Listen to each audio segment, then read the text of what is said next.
পর পর যখন সাহাবীদের কাছে মাল চাইছেন, ও সাহাবীরা তোমরা মাল দাও, ও সাহাবীরা তোমরা মাল দাও, ওই সময়ের মধ্যে এক সময় সাহাবীর কাছে মাল চাইলেন হযরত আবু বকর রাদিয়াল্লাহু তাআলা আনহু। চিন্তা করলেন আমার ঘরে কিছুই নাই, আমি কিভাবে আল্লাহর নবীর কাছে মাল দেব।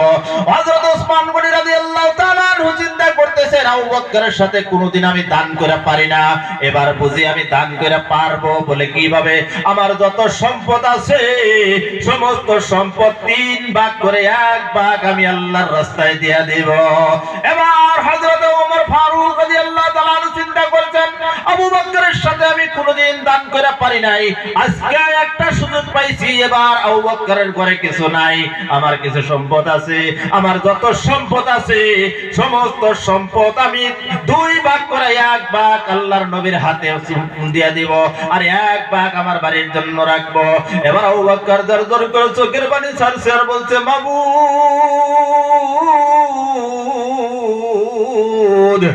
আল্লাহর নবী আমার কাছে চাইছেন, আল্লাহর নবীর হাতে আমি কি তুইলা দেব?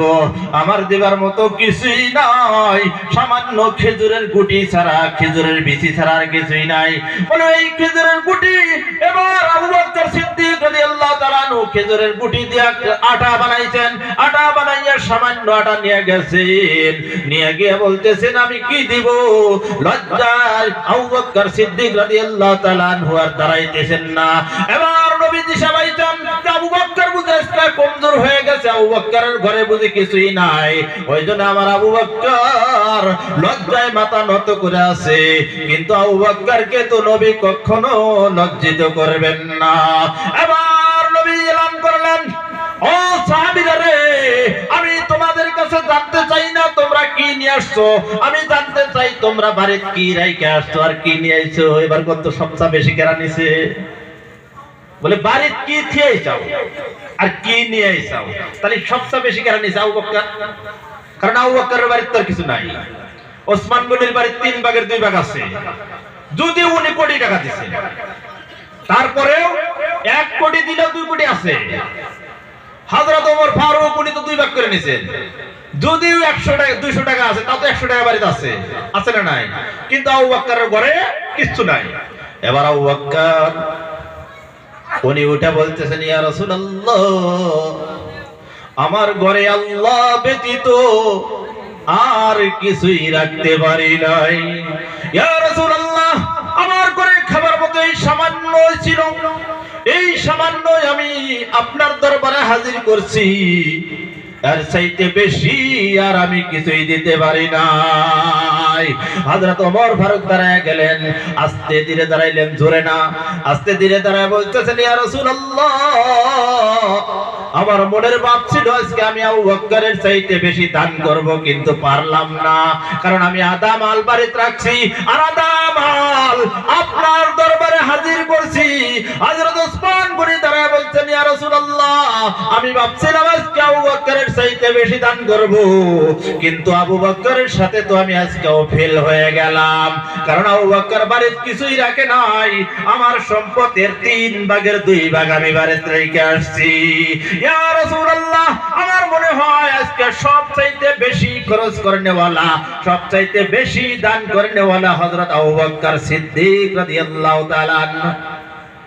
হযরত আবু বকর সিদ্দিক রাদিয়াল্লাহু তাআলা আনহু উনি সমস্ত আল্লাহর রাস্তায় খরচ করে দিয়েছেন।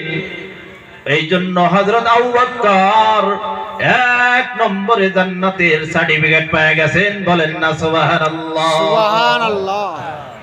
আল্লাহর নবী সাল্লাল্লাহু আলাইহি সাল্লাম একদিন সকাল ফজরের নামাজের পরে বলতেছেন আবু বকর জান্নাতি, ওমর জান্নাতি, ওসমান জান্নাতি, আলী জান্নাতি, তালহা জান্নাতি, এইভাবে জান্নাতি নাম বলতে বলতে 10 জনের নাম বললেন।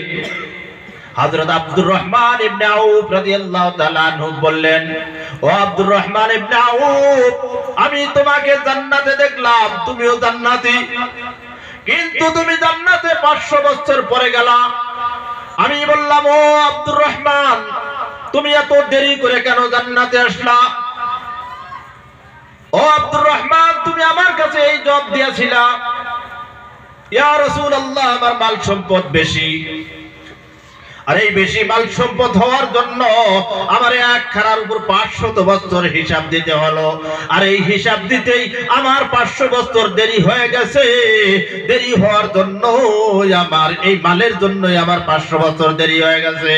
এই কথা শোনা মাত্র হযরত আব্দুর রহমান ইবনে আউফ উনি বলতেছেন, ইয়া রাসূলুল্লাহ, এই দুনিয়ার মালের জন্য যদি আমার 500 বছর পরে জান্নাতে যাইতে হয়, আমি মালের মোহাব্বত করব না, আমার যত মাল আছে আমি আল্লাহর রাস্তায় খরচ করে দিলাম। সুবহানাল্লাহ।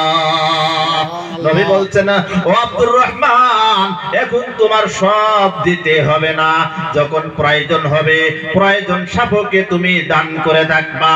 এইবার হযরত আব্দুর রহমান জিন্দেগীর মধ্যে এত দান করছেন, এত টাকা পয়সা আল্লাহর নবীর হাতে দিয়েছেন, বলে আব্দুর রহমানের দান করতে করতে আব্দুর রহমানের দান শেষ করছেন, কিন্তু কখনো শেষ হয় নাই। উনি চিন্তা করছেন আমি মাল শেষ করে দিব, কিন্তু আল্লাহ বলছেন, না রে আব্দুর রহমান, যত দান করবি অত পাবি। আব্দুর রহমান চেষ্টা করে তেনার মাল শেষ করার জন্য। কারণ কি? বলে মাল থাকলে 500 বছর পরে জান্নাতে যাইতে হয়। ওই 500 বছর আগে জান্নাতে যাওয়ার জন্য উনি মাল খালি শেষ করে খরচ করে। কিন্তু আল্লাহ বলে, না রে বান্দা, একের বদলে তুমি 10 পায়া যাইবা।